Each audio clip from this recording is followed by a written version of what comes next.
এদিকে ধর্ষণের প্রতিবাদে দেশের বিভিন্ন জেলায় আজও মানববন্ধন, অবস্থান কর্মসূচি ও বিক্ষোভ মিছিল হয়েছে। এসব ঘটনায় জড়িতদের বিচারের দাবি জানিয়েছেন শিক্ষার্থী সহ বিভিন্ন সংগঠন।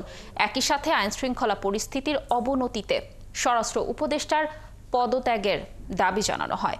সহকর্মীদের তথ্যভিত্তিতে প্রতিবেদন। সারা দেশে চলমান ধর্ষণ, ছিনতাই ও সন্ত্রাসের বিরুদ্ধে নোয়াখালীতে সাধারণ শিক্ষার্থীরা বিক্ষোভ মিছিল, সমাবেশ ও মানববন্ধন করেছে। সকালে বেগমগঞ্জ কৃষি প্রশিক্ষণ ইনস্টিটিউটের সামনে থেকে বিভিন্ন শিক্ষা প্রতিষ্ঠানের শিক্ষার্থীরা বিক্ষোভ মিছিল নিয়ে শহরের বিভিন্ন সড়ক ঘোরে। পরে চৌমুহনীর বীরশ্রেষ্ঠ স্কয়ার চত্বরের জাদুঘরের সামনে এসে মানববন্ধন করে। এ সময় তারা দ্রুত আইন শৃঙ্খলা পরিস্থিতির উন্নতির জন্য অন্তর্বর্তী সরকারের কঠিন হস্তক্ষেপ কামনা করেন।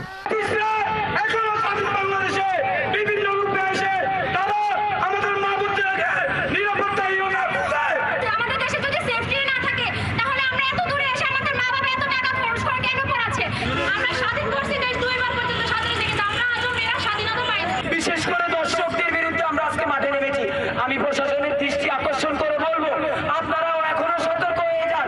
একই দাবিতে বিক্ষোভ মিছিল ও মানববন্ধন অনুষ্ঠিত হয়েছে ব্রাহ্মণবাড়িয়ায়। সকালে জেলার বিভিন্ন শিক্ষা প্রতিষ্ঠানের শিক্ষার্থীরা বিক্ষোভ মিছিল নিয়ে প্রধান সড়কগুলো ঘুরে জেলা প্রেস ক্লাবের সামনে এসে জড়ো হয়। পরে সেখানে মানববন্ধন করে বক্তারা বলেন, আবু সাঈদ ও মুগ্ধের রক্তের বিনিময়ে দেশ নতুনভাবে স্বাধীন হয়েছে, কিন্তু প্রশাসন দেশের নাগরিকদের নিরাপত্তা দিতে ব্যর্থ হচ্ছে।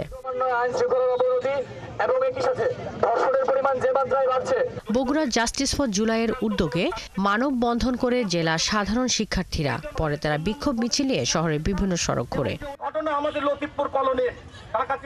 নাটোরে বৈষম্য বিরোধী ছাত্র আন্দোলনের আয়োজনে মাদ্রাসা মোড় থেকে বিক্ষোভ মিছিল বের করা হয়। পরে শহরের কানাইখালী প্রেস ক্লাবের সামনে এসে মানববন্ধন অনুষ্ঠিত হয়। এ সময় বক্তারা বিভিন্ন জেলায় ধর্ষণের ঘটনায় জড়িতদের আইনের আওতায় আনতে না পারলে স্বরাষ্ট্র উপদেষ্টার পদত্যাগ দাবি করেন।